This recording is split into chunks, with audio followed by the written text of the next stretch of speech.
The evening sun dipped behind the clay rooftops of Mabira town, painting the sky in shades of red and gold.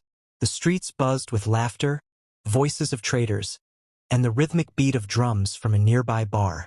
But amidst the colors and noise, one figure walked silently, a woman whose world had lost all light. Her name was Cora.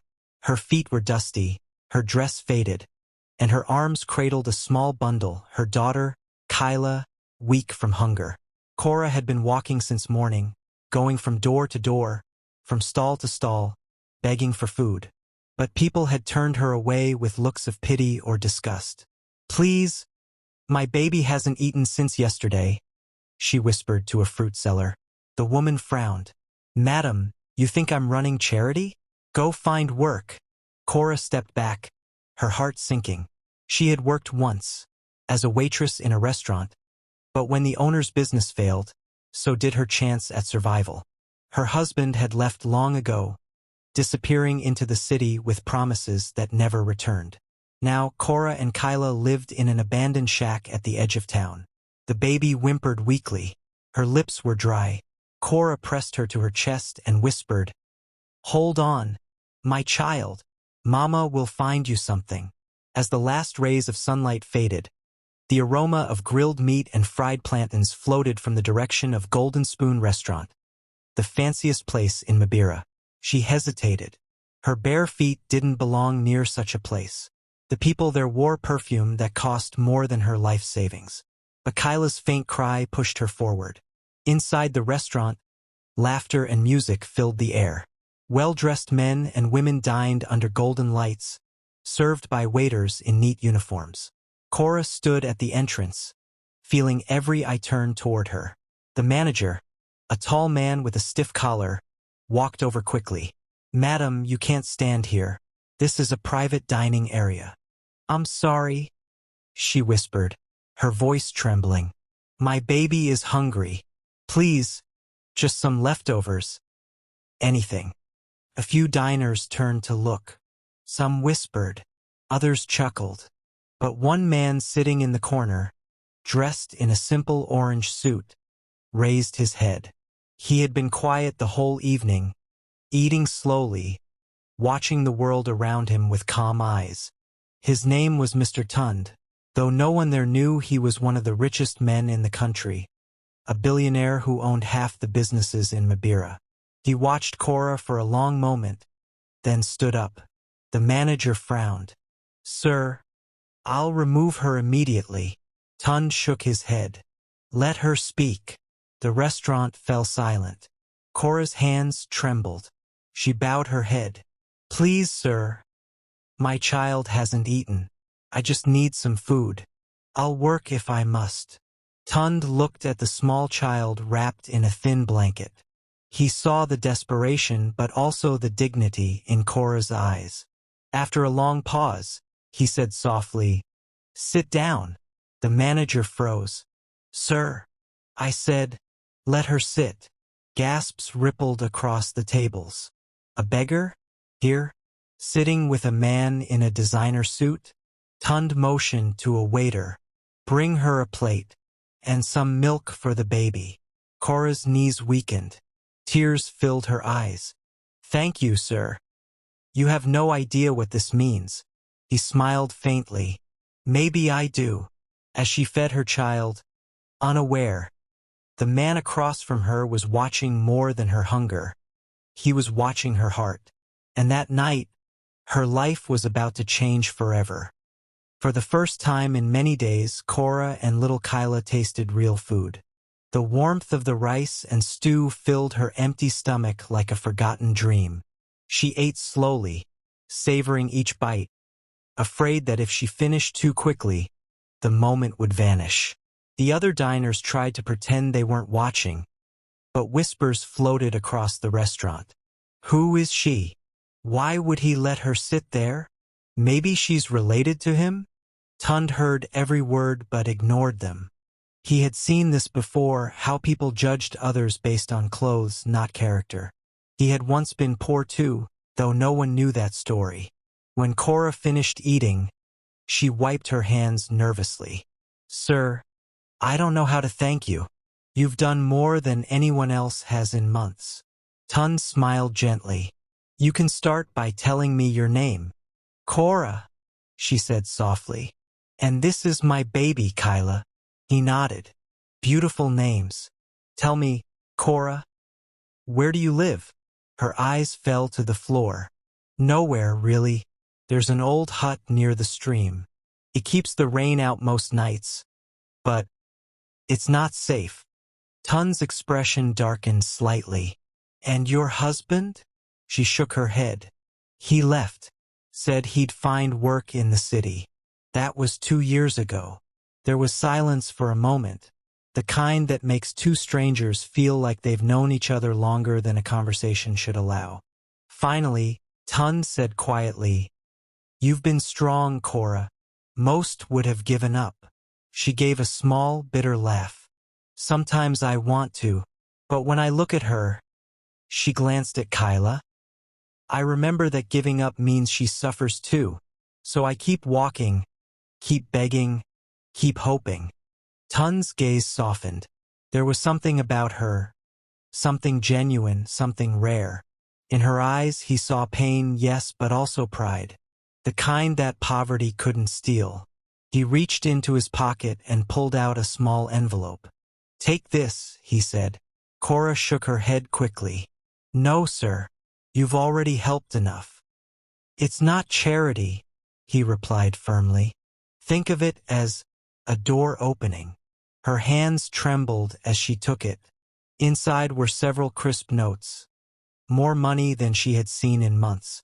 Sir, I can't accept this. You can, he said softly. And you will. Buy food, medicine, clothes. Your child deserves better. Tears streamed down her face. I don't know why you're doing this for me. You don't even know me. Tun smiled faintly. Sometimes you don't need to know someone to help them.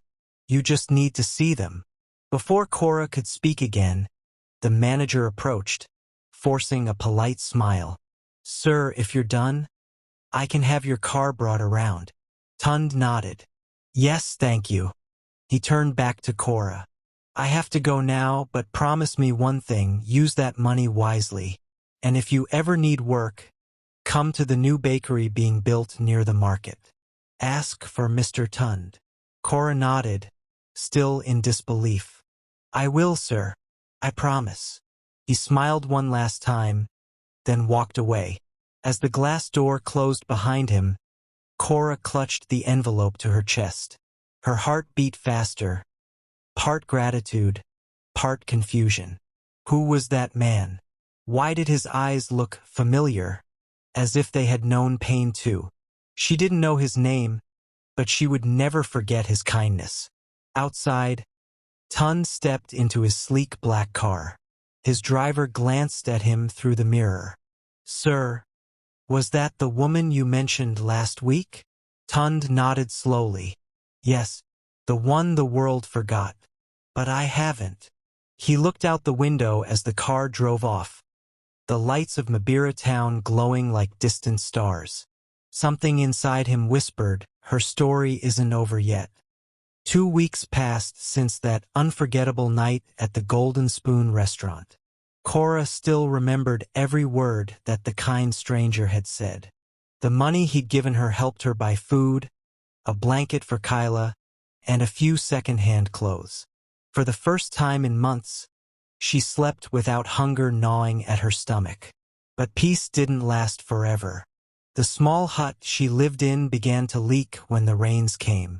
The stream nearby flooded, and she knew she couldn't stay there long. Then she remembered his words.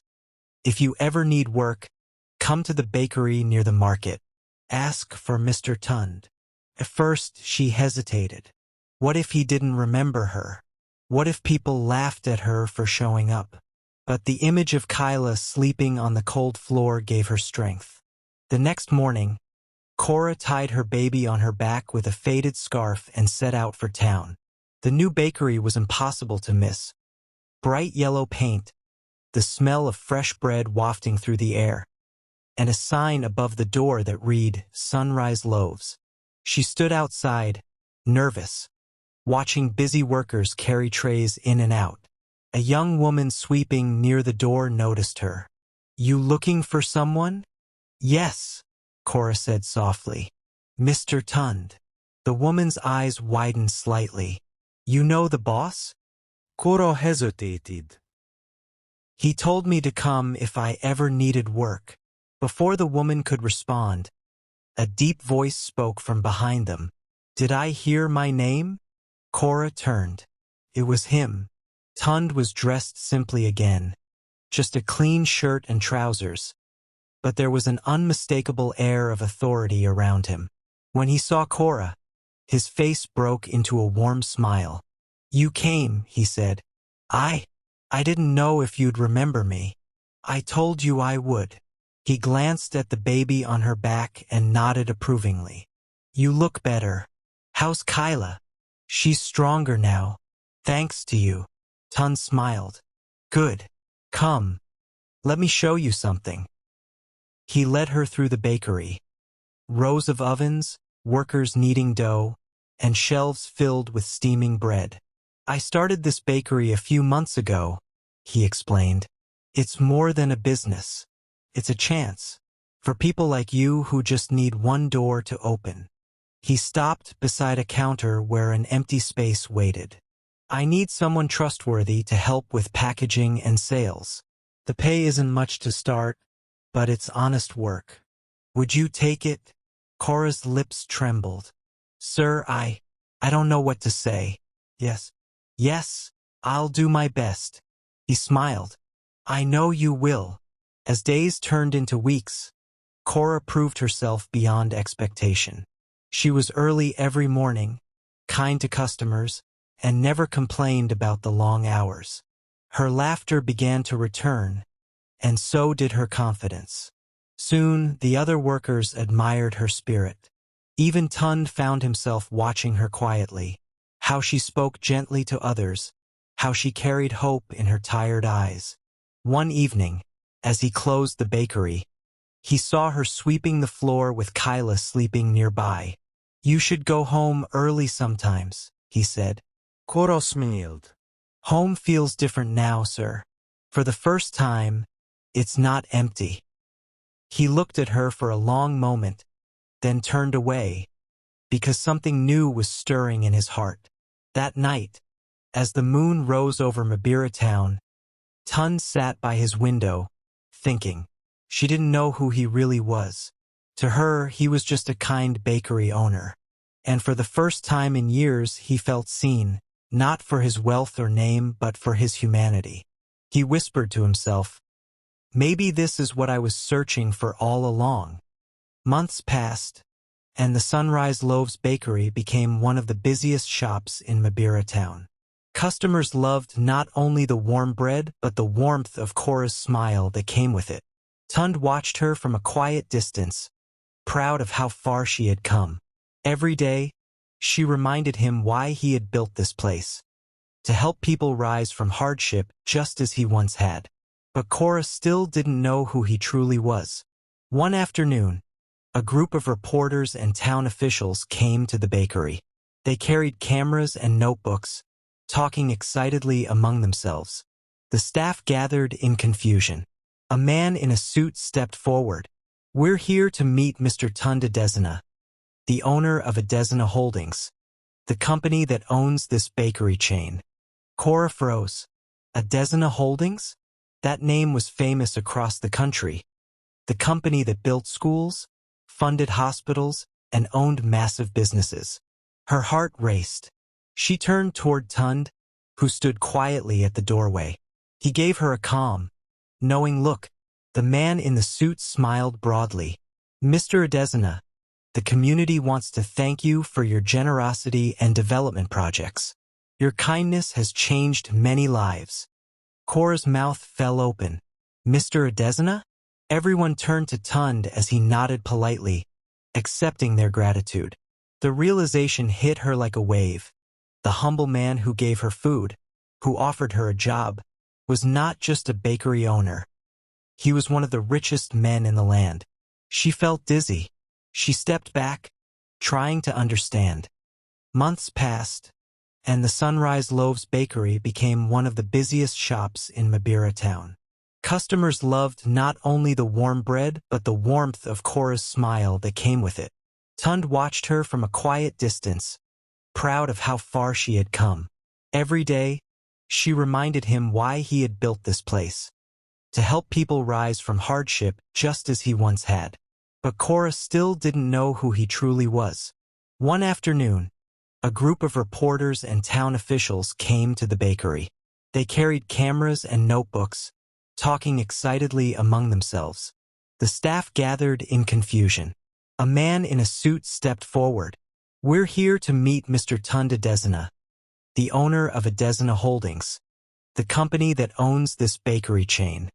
Cora froze. Adesina Holdings? That name was famous across the country. The company that built schools, funded hospitals, and owned massive businesses. Her heart raced. She turned toward Tund, who stood quietly at the doorway. He gave her a calm, knowing look. The man in the suit smiled broadly. "Mr. Adesina, the community wants to thank you for your generosity and development projects. Your kindness has changed many lives." Cora's mouth fell open. "Mr. Adesina?" Everyone turned to Tund as he nodded politely, accepting their gratitude.